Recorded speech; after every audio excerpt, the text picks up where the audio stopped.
A wealthy corporate executive and his wife refuse to leave a rental house and are protected by the eviction moratorium.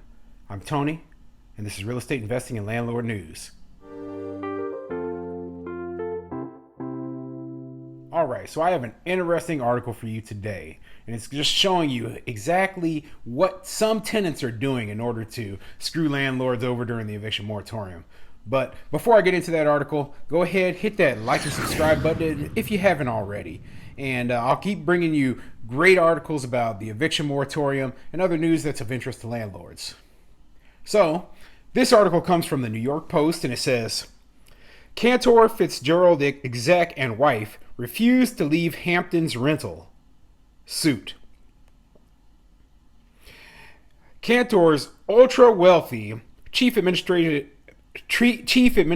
officer Paul Pion and his wife Stephanie shelled out $10,000 a month for the past 2 years to rent the $5 million property and exclusive water mill, according to papers filed in Suffolk County Supreme Court. But the couple's lease expired May 31st, and the Long Island home's owner found a new buyer set to close on the deal Tuesday. Yet the Pions refused to vacate the premises, the document says. They aren't leaving, and it looks like an episode of Hoarders, said a source familiar with the situation, referring to the TV series about people who collect mounds of things. Yeah, so it looks like this couple here, they basically figured out that, hey, they can't be evicted right now, so they're not going to go. So it doesn't matter if the landlord sells the property or not, they just don't want to leave. And they're going to use the COVID-19 eviction moratorium to help them stay in this property. Even though they don't qualify for rental assistance, they don't qualify as facing any sort of financial hardship, for some reason, politicians and those people who wanted to feel good, they didn't even consider the fact that, people would try to scam the system like these people are trying to do. Now, it's a little bit crazy that it happens to be some sort of corporate executive doing it in a $10 million home, but, it takes extreme cases like this in order to make the case that, hey, maybe we should have thought out the eviction moratorium a little bit better than we actually did. I don't understand. They have money, the source said. The owner filed a lawsuit but can't evict them because of COVID. That makes sense if you don't have money. But the Hamptons market is hot, and there are plenty of properties to rent or buy. The well-heeled tenants are instead using shifty means to remain in the home, which has taken a beating from their high attendance parties, the papers say. Defendants are conducting themselves in bad faith, dishonest and manipulative way to exploit the COVID-19 pandemic and the mass confusion and gridlock in the lower courts in an effort to, among other things, block the impending sale of the premises, the suit says. Yeah, craziness, right? But think about this in another way, okay? There's cases just like this happening all over the country and all over places like New York that have extra protections where maybe it's not a $10 million house. Maybe it's a $300,000 house, but the tenants are doing the same thing.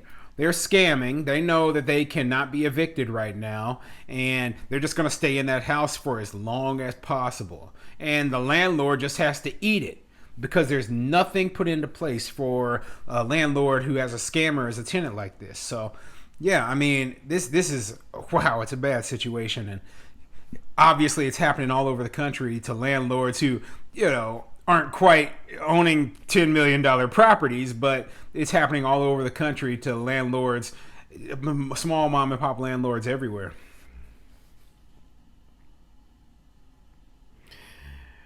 The state legislature last month approved an extension of New York's eviction moratorium on tenants who declare a financial or medical hardship from the coronavirus if they had to move. The measure now offers such tenants protection from eviction through August 31st. But the COVID-19 pandemic has no bearing here since defendants have suffered no financial hardship from it, the lawsuit says, adding that the pair has a Manhattan pad they can always use.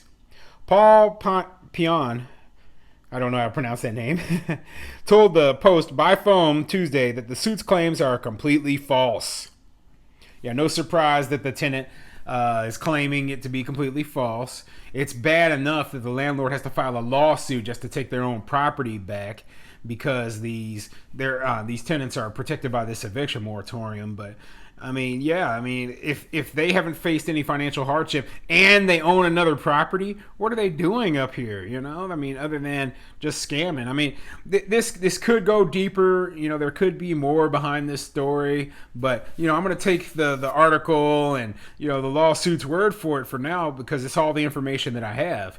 So you know, it's absolutely crazy what's going on, and it amazes me that people who are doing so well are still trying to scam the system like this. The Pions once expressed an interest in buying the property, the source said, but they never made a move to purchase it and instead became an intolerable nuisance, the documents say. There's the property damage they caused due to unauthorized alterations, misuse and overuse of the household systems, and lack of routine maintenance, including involving the cesspool, states the suit, which was filed Friday. The tenants also refused to allow potential buyers to tour the home and even removed the lawn sign announcing it was in contract immediately after it went up, the documents allege. So yeah, this could have to do with the fact that they wanted to purchase the house and they're not exactly happy that the landlord sold the house to someone else other than them. But hey, that's the landlord's right. And them trying to interfere with the process or whatever, it's not going to change anything, okay? So yeah, I mean, this is nuts. And these wealthy people, man, who so sometimes little petty stuff like this it turns into a crazy story. The tenants, oh wait, I already said that. When a financial lender was finally let in to appraise the home, the expert told the broker that the house was a mess and the occupant was crazy, the suit says. Now the owner fears that the buyer will back out of the deal if the Pions aren't booted, and fast, the papers say. The home has now gone to contract for sale with a buyer for a sale price of $4.97 million, scheduled to close on June 15th, which is now in jeopardy, the suit says. So yeah, it looks like it should have already closed by now. As of right now, it's the 25th, and it's set to close on the 15th. So I'm not exactly sure if it has. I didn't see any updates to this article, so who knows? I hope it closed. I hope these people left the house, and I hope that they stop trying to scam. But hey, whatever. This is just another situation that's showing the ridiculousness of the whole eviction moratorium thing going on. So yeah, if you're a landlord out there, hang in there. The eviction moratorium just got extended yesterday all the way till the end of July. So this is absolutely craziness, and we're just gonna suffer until all this has finally come to an end.